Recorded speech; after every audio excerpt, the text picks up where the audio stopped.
brain drip shit, you know?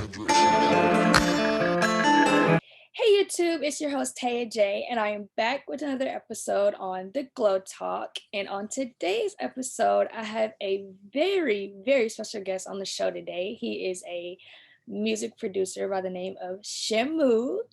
Hey Shamu, how you doing today? There's another day in paradise. Yes, I love to hear that. So for people who do not know who you are or what you do, can you give us a little insight about yourself? I go by Shamu The Panda or Shamu DrumDummie. I'm a producer, artist, mostly producer, but jack of all trades when it comes to music. I do about all of it. Hell. But yeah, I've made beats for Ritz, O&B Peasy, Rod Wave. Like possibly got a young boy placement coming up, so we'll see. Fingers crossed. But yeah, I've gotten around a little bit. Okay. So, speaking of DrumDummie, how did the connection come with you being a part of the music? Well, not the music group, but the producer group DrumDummie. Shit, that was right after King DrumDummie had like created the name and all that. It was about a year after that. It started off with it was him, two of his cousins, Ace Lago and Flo, and then he added me into it, and yeah, I done been rocking with it since then. Like, yeah. No, me and King DrumDummie go way back. Like, we from the same city and all that. Like, we went to the same high school, everything. Wow. Okay. Mhm. So just a long-lasting friendship that turned into business. Oh yeah. I mean, we knew each other pretty cool. Like when we were young and whatnot. We didn't start really like mad kicking it till about 2012. But I was always like real close with his family. Like one of my best friends is his cousin. We call him Killer. Shout out my dog Killer. But shout out to him. which yeah, he's that guy. He's a damn sweetheart. Like he wouldn't hurt a fly. Like that name's it's about like getting a naked mole rat and naming him Harry. But okay. nah, it's yeah, just we go way back. Okay, wow, that's dope. That's awesome that y'all can be close friends and take that and turn that into business. That's dope. Speaking of producing, how did you get into producing in the first place? Well, the first time I ever wanted to do it, I mean, I guess that goes back to when I was super young. And shout out my twin brother, he's back there too. But he had actually wrote his like the first rap that he ever did in 5th grade, which I guess in turn I ended up writing one myself, and they were awful. It was just terrible bars, like struggle bars don't even describe it. But we were like 10, so it was that. But like I always heard melodies and stuff like that in my head more than anything else. So I had I think around like 2007, maybe it was when I downloaded my first demo version of FL on my grandma's computer. And God rest her soul and God rest the patience that woman had with us for downloading plugins and everything. We were trying to get on her computer at the time because we gave her computer AIDS more times than I can think. Like, I'm pretty sure she had to get that computer formatted more times than the computer's supposed to. Oh, wow. But that was how I started. And then I started trying to take it a little more serious around 2010 when I finally got to set up at the house.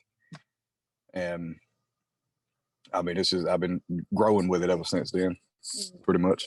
And then of course the DrumDummie thing happened, and still sharp as steel on that end. Like, believe me, when it's time for a foot in the ass, and it's make this better. This beat wasn't good enough. Yeah. Shit, my dog will let me know. Hey, that's what it's about, though. That's what I love about it, man. Yeah, that's definitely what it's about. Your stage name is Shamu the Panda, Shamu, Chef Sham. It's all, Sham. There's a lot. How did you decide that you wanted your stage name to be Shamu? Well, it was a nickname to begin with. Okay. Yeah, that happened in 8th grade. I've always been kind of a bigger gentleman. Mm-hmm. So I mean, you can probably guess when I was younger, I shopped in the Husky section of Walmart. But I had I got this. It was like a black and white Virex, Mm-hmm. like zip up hoodie, but the Okay. sleeves on it were black. The Mm-hmm. middle part was white, and the hood was black. Mm-hmm. So in reality, like it looked more like a panda than anything else. But I was in a lunch line, and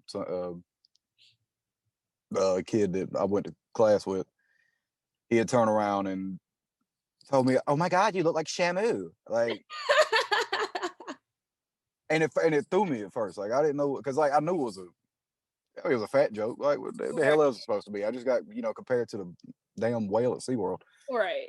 Which fingers crossed I don't ever get no cease and desist from them. But which if I do, I'll just change the S to a $sign or something. Like I don't know. We'll Yeah. find that out. Which at one point that actually I did have my name spelled like that, but then it was I grew up and I'm like that's a little corny. I'm not Yeah. doing that. Right. We'll just take that out. But no, it started as a joke, and Wow. then I kept it and made it my real thing. Mm-hmm. Exactly. Okay. Okay. You spoke about having connections with OMBPZ, Rich Mm-hmm. Raz, multiple different artists. How was it working with OMBPZ? I've only been in the studio with him a couple of times. Mm-hmm. Um, I mean, it was cool. The first time I met him, he's I guess like a lot of people that you would meet for the first time, they're a little slow to gravitate and Mm-hmm. open up and stuff like that. Right. But about the second, third time I was in there, hey, she was mad cool. I mean, he was cool the first time too, but it's like he didn't really know me like that. He knew King DrumDummie more than me. Mm-hmm. But yeah, second, third time I met him, he's cool as shit. And they was cutting jokes, all that shit. Which that's what makes me comfortable anyway. Mm-hmm. Which funny story on that one. I think it was either like the third or fourth time I had met him was when we were in the studio when him and T.I. cut oh, damn, I don't know what the name of the song slipped my mind right now. I'm straight. When they were doing that one.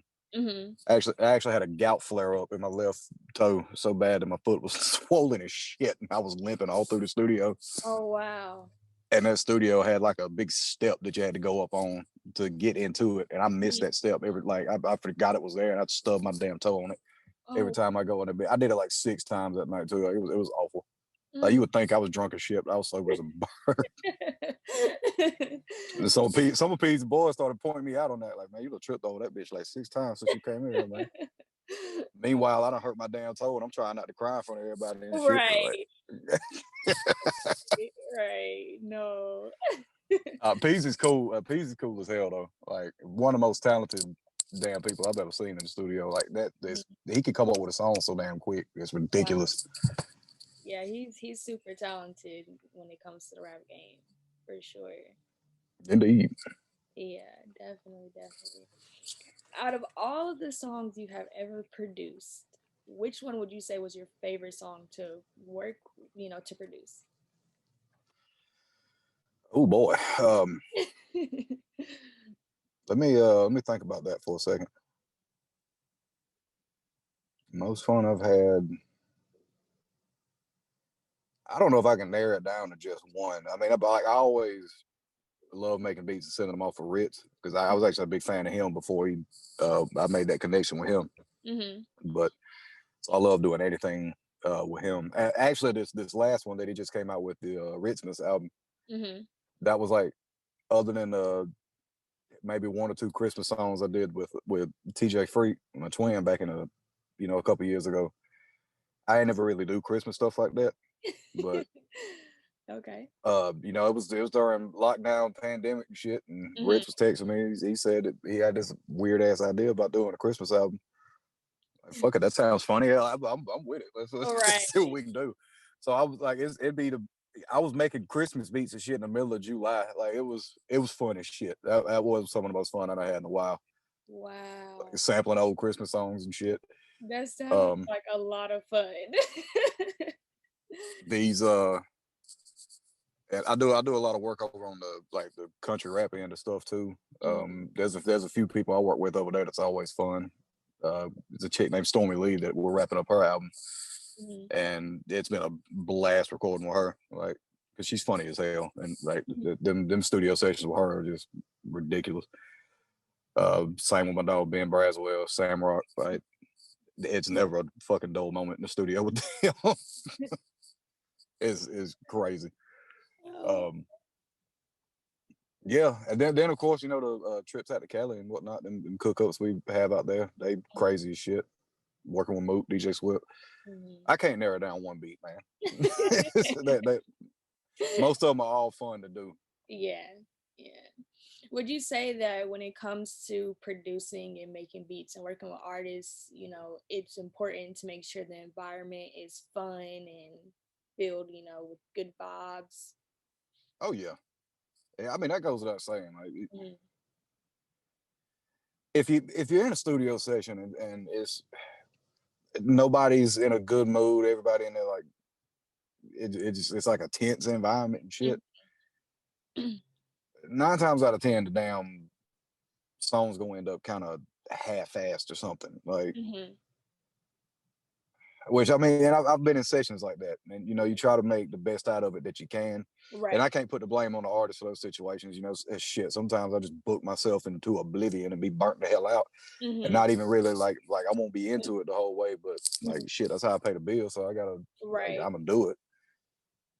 But I mean, I hate being that way, and I try my best not to be like that. Right. But yeah, it definitely matters to for everybody to be in a good headspace or whatnot while they're in there. If that means going to, which I've kind of got a rep for hitting up Postmates or something and having a damn thing of Miller Lights and Michelob delivered to the studio. I mean, if Right. you got to drink a little bit, Mhm. if you partake, step outside, Right. go do your thing. Mhm. You know, handle whatever business you got to handle. Get your mind right. If you do yoga, hell, go stretch out a little bit before you come in the studio. Fuck it, like it's Right, right. Okay. No, no, I understand that though. Good vibes are important and like you said, whatever you gotta do, get your mind right. Definitely. Okay. Being that you are a producer and you make beats, what would you say is your producer style? Do you have a particular style when it comes to making beats, or are you just whatever the artist wants, or? pretty much whatever the artist wants, Mm. man. That's because me and King Drum had that's something that we always ended up having to do anyway. Mhm, Like there'd be someone come into him or to me, and then they'll play somebody's song that they've heard on the radio or mhm, some older track that they heard that they want something like, and we'll have to do that style of beat, and that leads us to go all over the place. Plus, mine and his mind run all over the place with shit too. So one day I might want to do a lo-fi beat, the next day I might make a damn UGK beat. Like mhm, it'll go and shit. Sometimes I'll do them both back to back in the same day. Like mhm, it'll be, and then with the dealings I've been doing in the over in the country realm, that opened up a whole nother lane of shit that I didn't think I was ever gonna do. mhm, Like it's all over the place. I mean, I got my favorite styles and whatnot, but mhm, yeah, I ain't locked down to just one type of beat. mhm. Like I'll do R&B, pop, shit, clearly country, and any other type of subgenre rap, sad shit, crunk shit, overly happy Lil Yachty esque shit. Like I do Yeah. all that. I sampled Hakuna Matata the other day. Like I mean, that's like Oh my fucking gosh, wow. yeah. And I don't know if anyone remembers Days of Our Lives. Like if you ever stayed home sick from school, I know your mama was probably watching that shit. I sampled that fucking theme song the other day. Wow. I'm telling you, I'm all over the place with that shit, man. Yeah. For people who are, interested in being a producer, would you say that it's important to be diverse and have different types of styles when producing, or is it Absolutely. okay? Um, I mean, if you're trying to do like a, because I mean, sometimes you'll never know. Like if you're trying to grow a YouTube or even like a TikTok or Mhm, Instagram, anything, if you don't have a particular style that everyone kind of clings to, like mhm, with King Drum when he popped on YouTube, it was more the Louisiana Boosie NBA YoungBoy style of beats, and even the Rod Wave kind of pain beats and whatnot. mhm. that stuck. Like it was either like real Louisiana gutter type beats or damn pain beats. Them are the ones that stuck for him. And you know, for me, all the dealings I've had with Ritz and whatnot, it seems like I would guess the UGK beats and stuff kind of went for me, but I mean, like the pain beats do good for me too. And I think that's just with the DrumDummie name being attached to it. So sometimes, you know, your name will get, they'll attach a certain, people will attach a sound to your name without you trying. So, I mean, if you starting out or whatever, just throw shit at the wall and see what sticks, you know? There ain't no real way, like actual direction I can give you. Just shoot from the hip and fucking hit what you can, man. Okay. Like I was telling my buddy that last night. I can't tell you what way to go to get there. It's because there's a million damn roads to get, and what way I might think is wrong for me, it might be the way to go for you. Because I ain't never really been able to make YouTube hit like that. But shit, I make all my sales off Instagram. Like, I mean, it's hell. Instagram's how I ended up linking with Ritz. Like, it was Wow. That shit. I mean, it's all over, and I didn't really try that. Like, hell, all I did was just shoot my shot at it. Like, he put up a post that said, "Producer send beats here," and shit, I'm like, what's the worst he can do? Not see it? Right. Shit, I sent two emails, and I got a damn call back from her. Wow. Yeah, like I said, just shoot from the hip, man. Don't overthink shit. Yeah, definitely.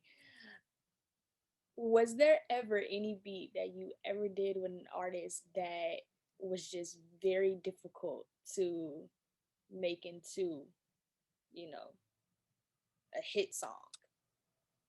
All right, hold on, let me think, because I know there's one that was just like hard as shit for me to do.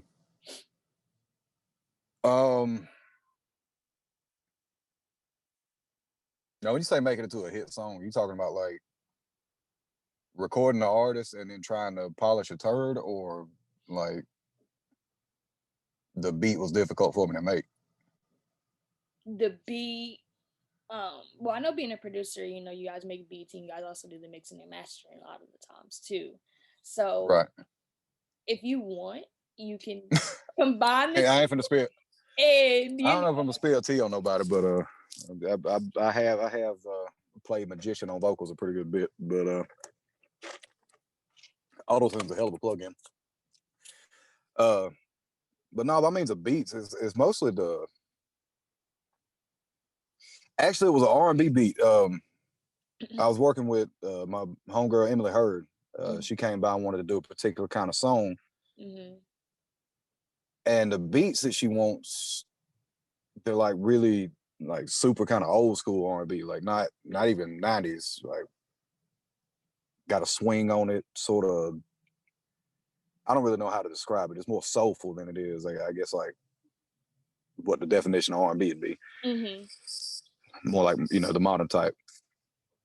But I'm very limited when it comes to my skills on the piano. Like I can do pretty good for myself by means of keys, but some of the like neo soul ass chords she was wanting me to hit, you know, I had to pull up FL and get my mouse and get my Bob Ross on. You know, I was painting that shit in. So there were notes I had to listen to over and over again, trying to find like that sound that she was wanting.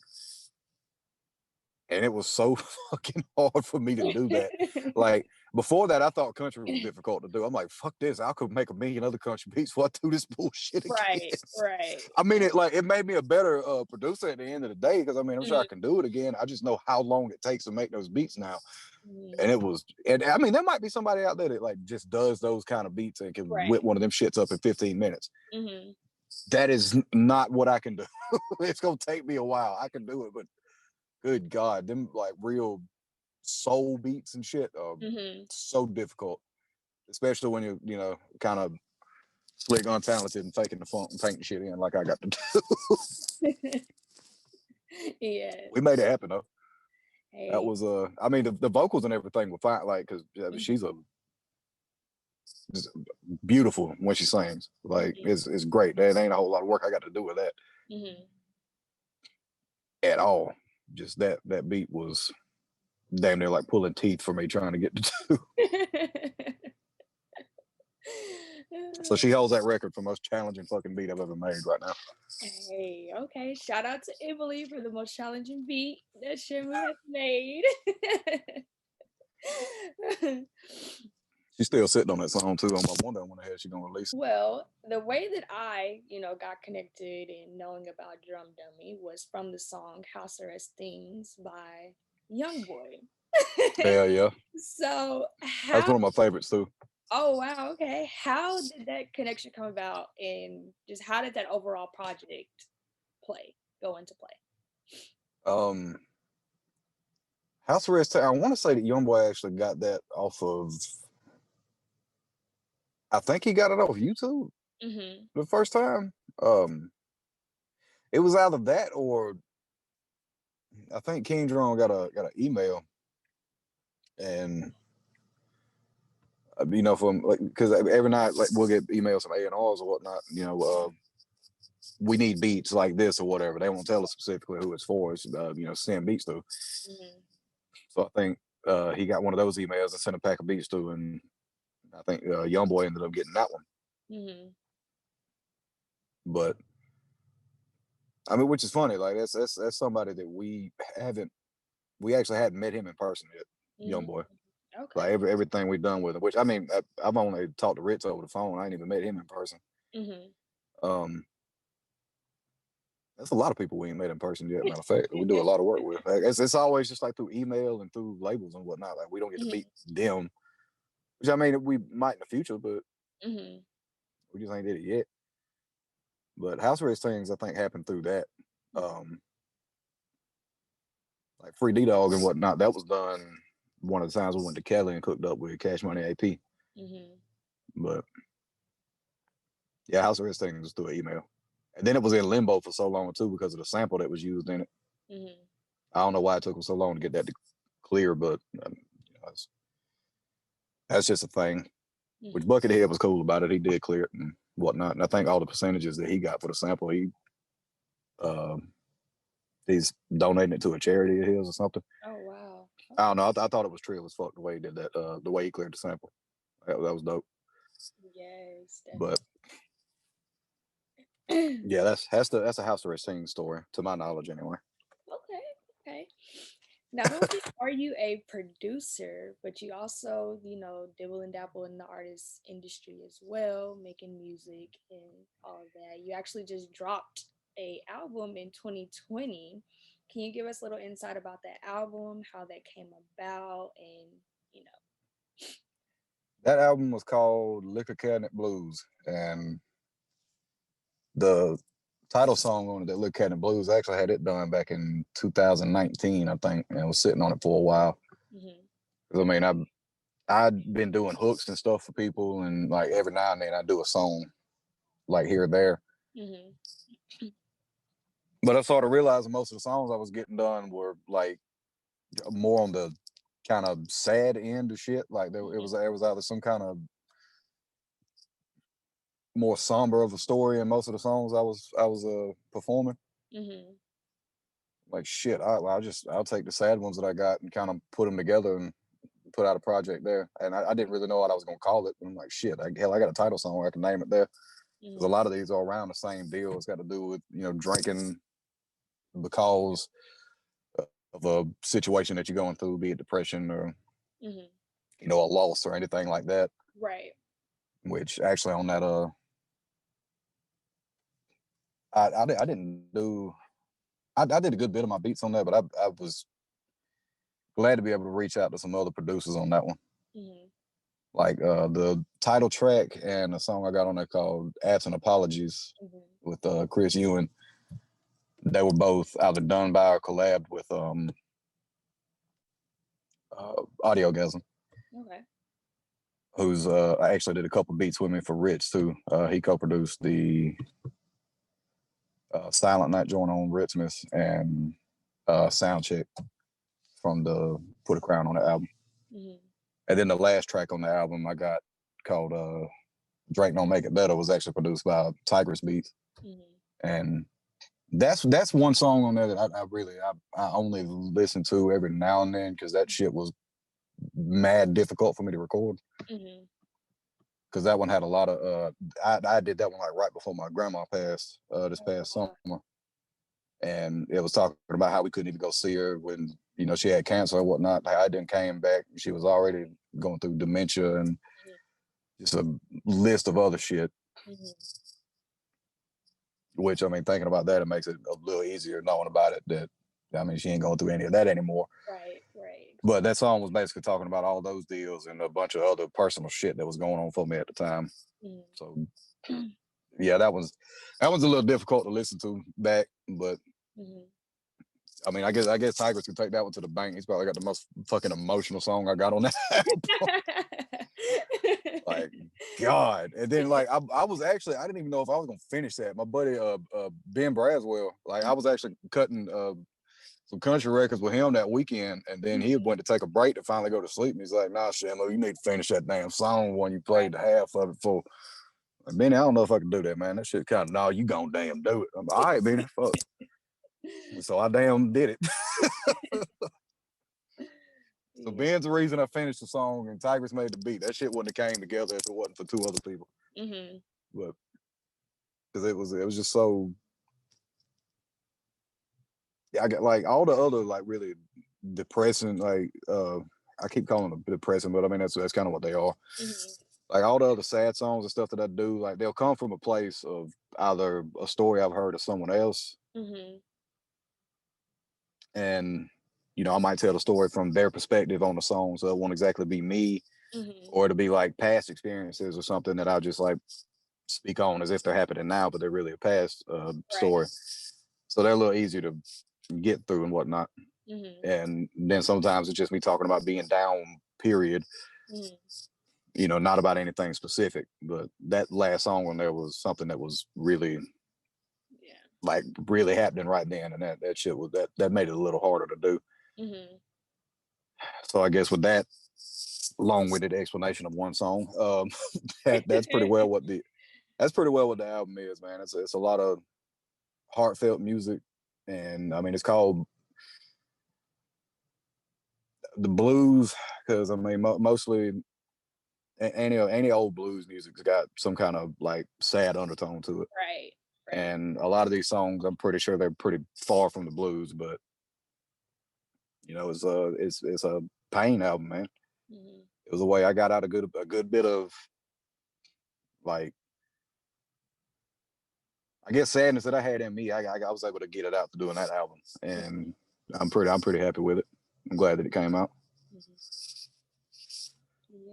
So it's saying it's on Spotify and on all major streaming platforms right now. If you want to go get that on Spotify and all major streaming platforms.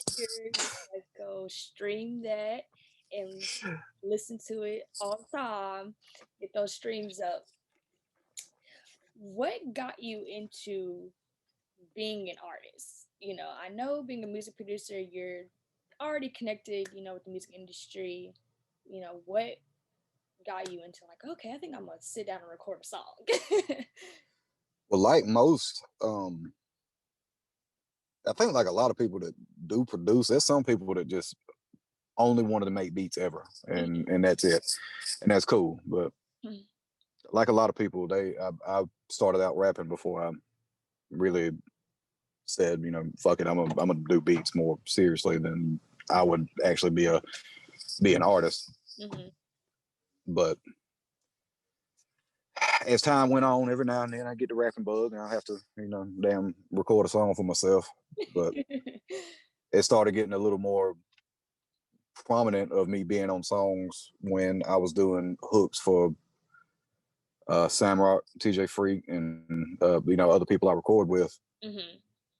And then there'd be people hitting me over the email that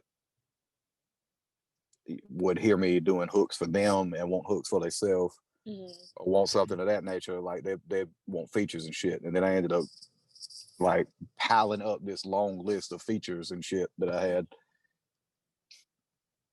So I mean that kind of, going back from the artist thing now I'm out there too damn much. So that kind of got me into it. Mostly it was people doing features and whatnot that drug me out into that spotlight, I guess, if you call it that. But it wasn't really a choice. It just kind of happened. Like a Would you lot of shit in my life. Go ahead, my bad. no, you're fine. Would you say that the crossover between being an artist and a producer was in any way difficult, or was it just smooth sailing going, making that crossover? That's always smooth. Well, I mean, by means of me promoting my product, I am trash at that. Like I am the most awful. I can't promote my shit to save my life. Like I'm terrible at that. I might put up a post or two about it in a week, and then like get tied up doing so many other beats and other shit that I forget I got a fucking album out, and I won't even I won't promote it. You know, I mean, unless I got like an interview and I tell everybody to stream Look at Cat and Blues on Spotify, YouTube, and all major streaming platforms. But yeah, no, like just for me to be able to make songs and whatnot, like that was easy because shit, I'd already learned how to mix other people. And I got the studio. I just sit in front of the mic, drop the mic down in front of my chair and just record the shit myself. Right. It was smooth. And yeah, it was smooth. I mean, if I fuck up, then that's all right. I'm right there. I live there, so it's cool. Right. I take all the time I need on the song. I got to pay for studio time because I'm paid for the equipment. So, and spent the time learning how to use it. So I mean, it was cool. It ain't that difficult. It's difficult, but it ain't that difficult. Okay. Everybody, y'all, Shamu, he needs a promo team. Connect with Shamu, he needs a promo team. He needs a promotion God. to push his projects. So y'all look, they'll hit me up, and then I'll forget who the hell it is, and I'll still be trash at it. Watch. It's gonna be awful. That'll be great. Yeah, hit me up. We can chop it up about promo and such. Yes, hit up Shamu if you are in the industry of doing promo. Hit up Shamu. Doing your beats, is there anything that just stands you out from the other promoters, or is there one specific sound that is like, oh yeah, that's a Shamu beat? I guess it depends. I mean, of course, the beat tag, there's that. Right, but exactly. I don't really know, man. I mean, I got a certain kind of bounce that I usually that I go with. I like the more, I guess, by means of the flow of my beats and whatnot. I kind of like more the 3/6 Memphis style of patterns and whatnot. I mean, I've been trying to be a little more minimalistic with my drums recently, but I don't know. I mean, like I could pick one of my beats out of anybody, but I mean, I make them. So I don't know that I can honestly answer that question. I think that'd probably be more of like anybody that would usually shops with me and whatnot. That would probably be something to ask someone else, because I mean, I sit in front of my beats every day, so I don't really know what it is that makes them so different. I mean, I guess just the time I put into them, and which I mean, some don't take me that long to make, so I can't really say I just put a lot of time and love into it. But mainly that's what it is. It's just like the shit. If you don't like what you're doing, that's gonna come out on any kind of work that you got. Like I really enjoy what I do, and I feel like that shows through most of the beats that I put out or sell or do. The fact that I can I try to vibe with my shit. Like if I'm making a beat and I ain't started nodding my head at any point, then I really don't fucking like that beat. Which I mean, I've sold a couple of those too, but most beats that end up getting sold or placed anywhere or some that I really feel and that I'm really confident about. I have fun making them, and I love doing it the whole time. Just like I said, I think that shows on anybody's work. If you're a creative person at all. be it art, dance, whatever you do. Like Right. shit, if you don't love what you're doing, you're gonna be able to tell it. So if you make it a beat and you half-assed through that shit, you're gonna be able to tell that whoever was making that beat did not feel that beat at all. Yeah, And exactly. most like every beat that I've put up, well, most every beat, Mhm. I've I've really enjoyed doing them. And like it's such a corny ass answer, but I mean, I guess it's the love, man. You can feel it. You can feel the love coming off of it. You can Right. feel that vibe, Right. like the soul that was put into it. Mhm. It's hard to explain that shit. You just know, like you can feel that. Mhm. It's fucking weird. I'm weird though. No, no, you're fine. You're fine. You know, definitely be yourself. That's what this is about, being yourself. And hey, if it's love for you, it is love for you. Definitely. I mean, that's all I can explain. Hell, I mean, I know I probably got some kind of weird shit I do with my beats that somebody else could Mhm. point out, but I know for me listening to anybody else's beat, like it's hard for me to explain what their particular thing might be that makes their beat stand out more than anybody else. Mhm. It's, but like it's kind of weird. Like I can actually point out, like I'll know exactly even if he didn't have his tags on it, I would know when King Drum did the pianos on like the keys on some shit, Mhm. and then I know when Moot might have did the keys on it. Mhm. And like hell, I can even tell like who might have did the 808s on some shit. Like I'll know if DJ Swift put them shits in or if Drum did it. Mhm. It's fucking weird, man. I guess it's just from being around him so much that's how I know. But even then, like I could point out, say Tay Keith shit. Like I already know if them hi hats is loud as fuck, that's probably a Tay Keith beat. Mhm. But the kind of bounce that he does in his beats and shit, like I actually that's one of my favorite kinds of beats. Mhm. So maybe there's something with my beats that stands out to people like that. But like I Mhm. said, you probably have to ask one of them Okay. because I couldn't tell you. I don't really know. Okay. I'm Okay. too in that situation. Yeah, that's definitely understandable. You're into artistry, like you do music, you make songs, you make raps and stuff. Yeah, What category would you say, in your opinion, that you fall in as far as genre wise? definitely not fucking country rap. I can put that out there. I mean, like all my damn like if you like this artist, you'll listen to, and on my Spotify, that shit comes up with nothing but a bunch of fucking country rap artists at the Wow. bottom, and it's not a knock on, and I think it's because I've done so many beats and hooks for Mhm. folks on that end, because a lot of it like I link with them throughout the Sam Rock or Cannon Bannon, and they're Mhm. both definitely on their country shit, Mhm. and that's not a knock on them at all. Like I ain't got shit against country rap or country rappers. Mhm. I'm just not one. I Mhm. might be country than a motherfucker, but I am not a country rapper. Okay. Um, damn, I don't know. I guess like just hip hop in general. Mhm. Going back to Liquor Cabinet Blues, I guess that would fit more along like the maybe Juice World, like Rod Wave is Mhm. sort of pain rap music. Mhm. Um, I mean, but then you got like the stuff I dropped on King Panda that would probably fit more along just like regular rap Mhm. or more secular rap that's out now. Mhm. Um, I mean, I guess I just put myself on the hip hop and rap, man. I guess maybe a little bit of R&B sprinkled in there. It's just a pinch. Okay, this is teach.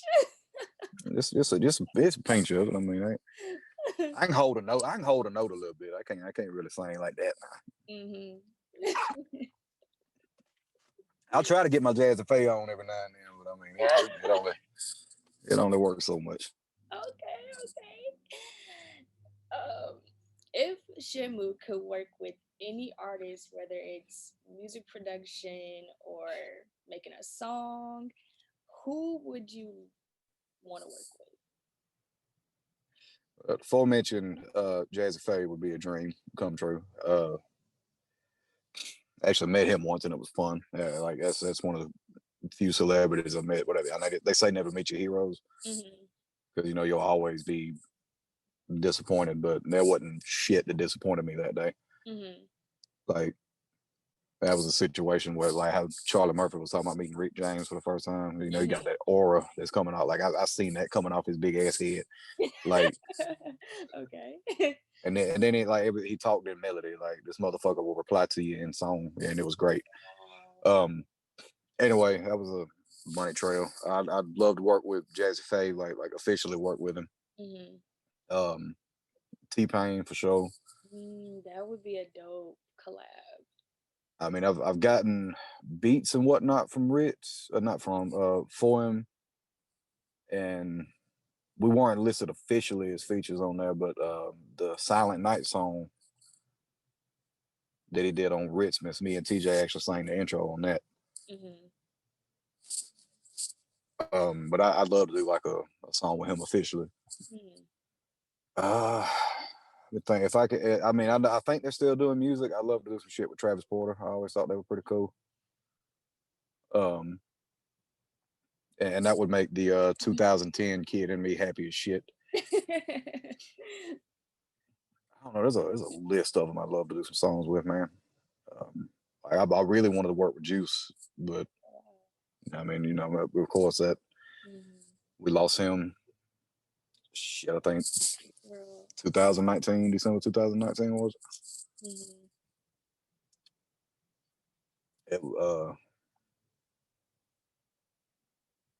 Yeah, man. It's shit. That's gonna get me fucking sad thinking about it. God damn, I miss Juice though. But damn, who else is out there? Like, I always think I got these questions like solidly answered until I get asked them, and then it's just.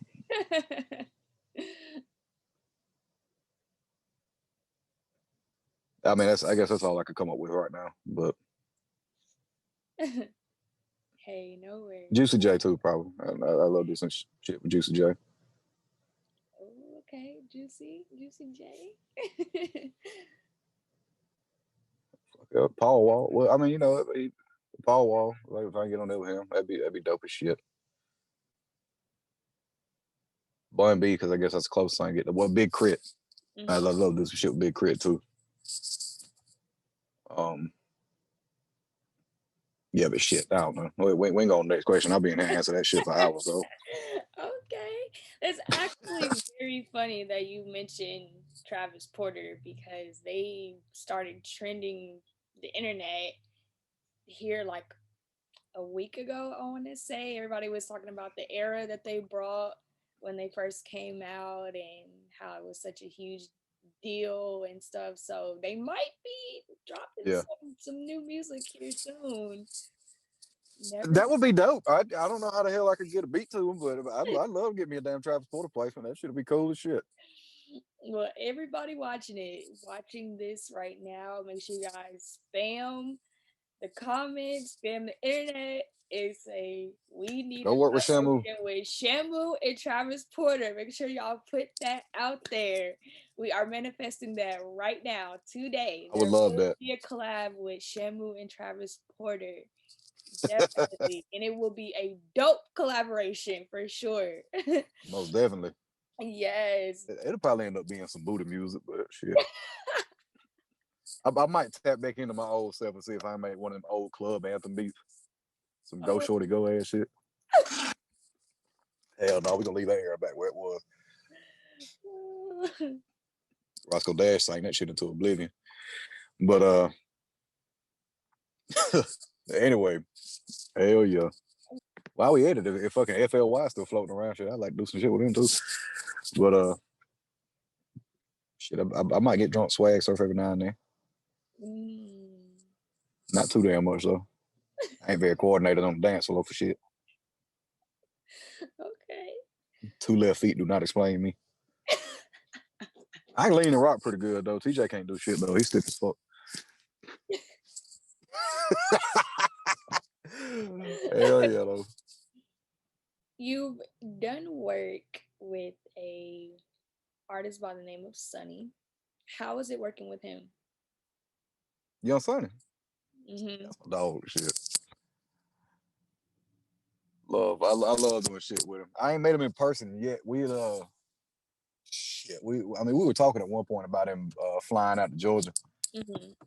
because we got a song on King Panda called Distance, Mm-hmm. where it's we talking about long distance relationships. Well, not really long distance, but having to be gone all the time, and the person you care about the most being back at home,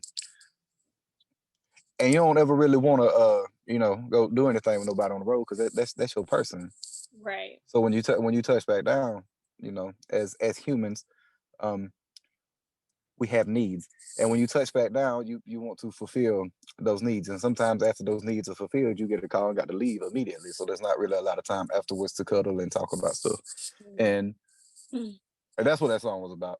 Mm-hmm. It's sexy as shit, but I love doing work with Sonny. Sonny's my damn dog, man. Mm-hmm. I'm trying to remember what his fucking Instagram is. It's OMF. It's He something Sunny. definitely Young Sunny on Instagram. If you can't find that one, I know fucking Tigers Beats. Go follow at Tigers Beats and Yes. then ask him about Young Sunny. Yes. Big shout out I heard he knows that guy pretty good. to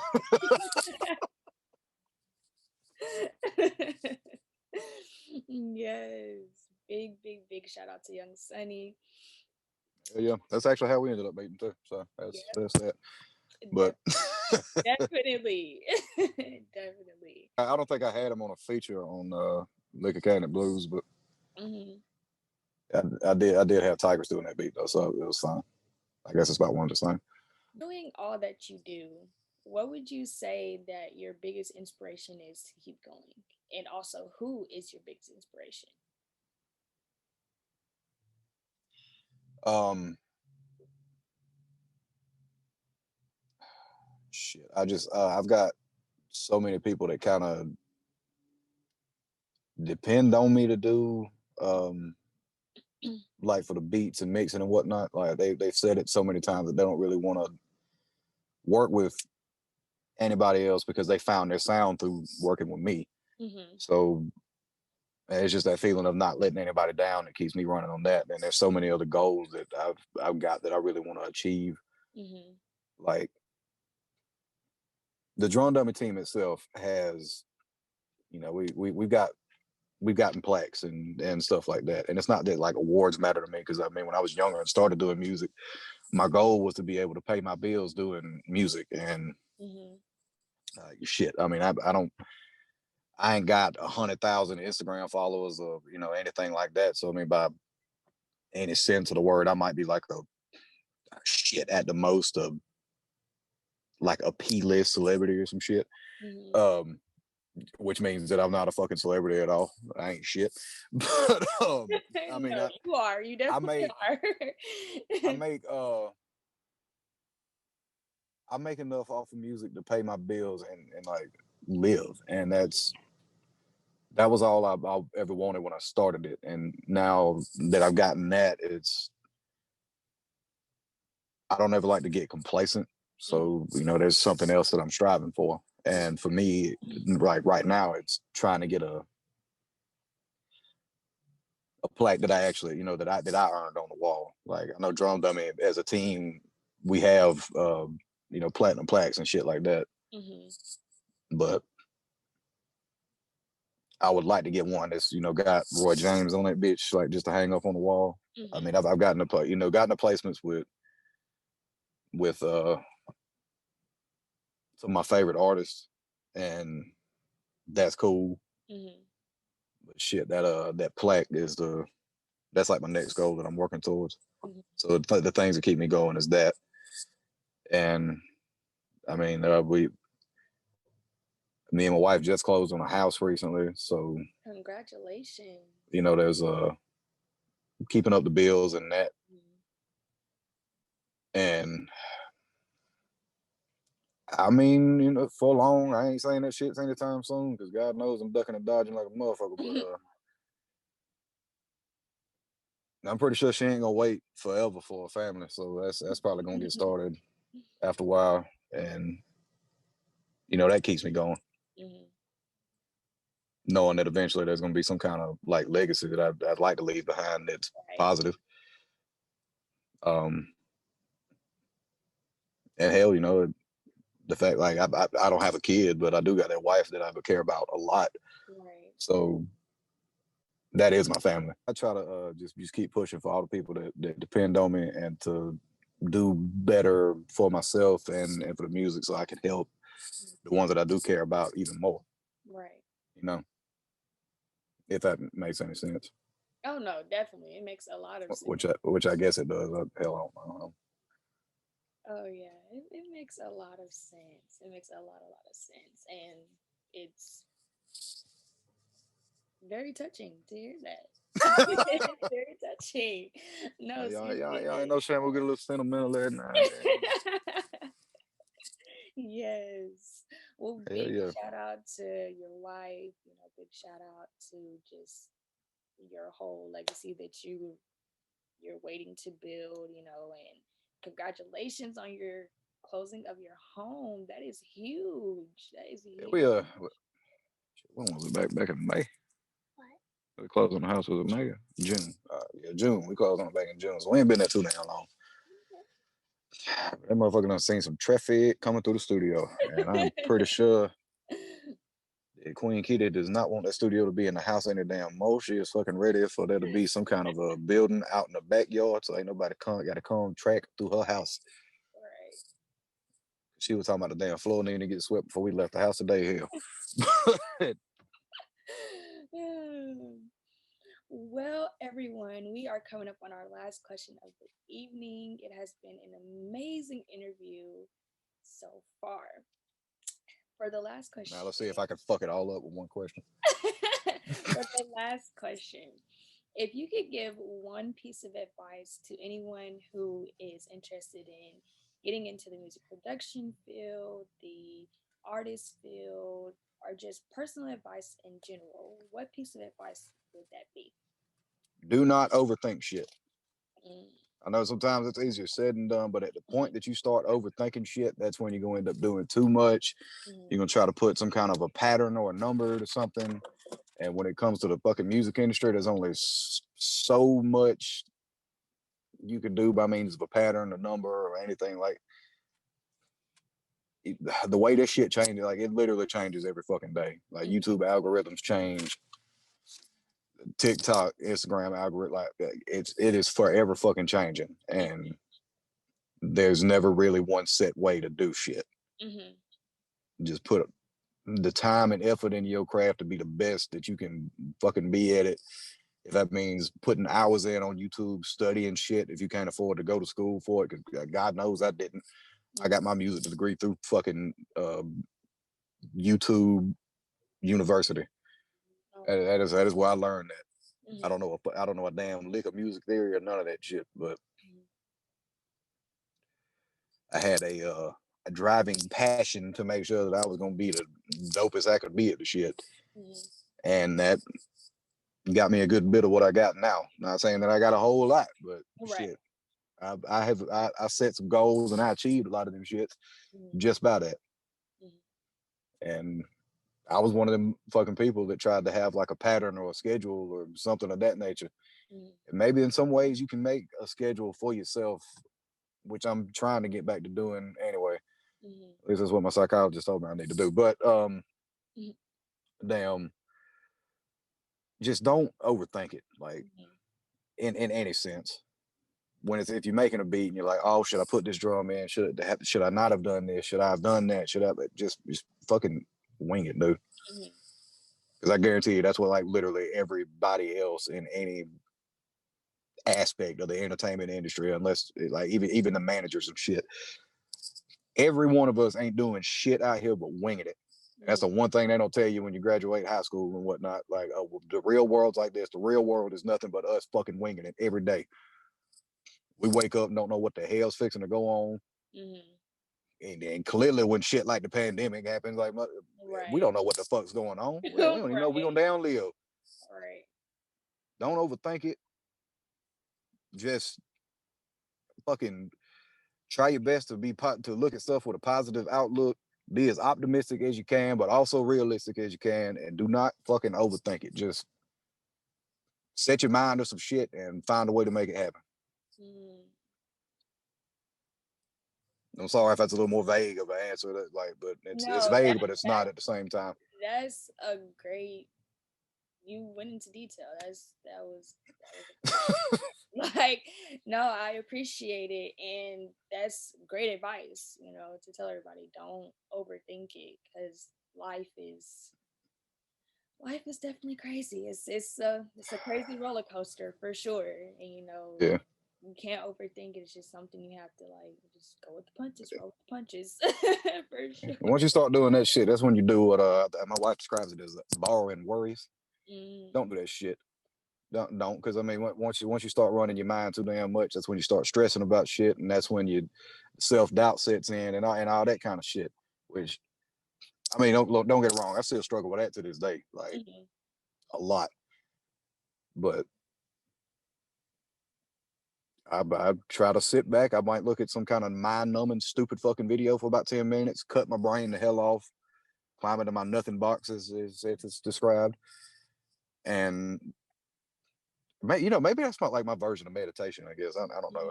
It could be. I don't know shit about meditation though, so I could be wrong. neither do But it's really, man. You gotta keep your head as clear as you can, and just feel the shit. Especially if you're doing music, because like most of that's based off of a vibe than it is, actual thought and writing shit and this and that. Which I mean, of course, you got to write lyrics and shit. And I yeah. mean, if you do like orchestra music, you're gonna write that down too. But like most of this shit's all based off of feeling and vibe anyway. Mm-hmm. So don't think too much. Just feel it. Okay. Feel it out. Like braille. Okay.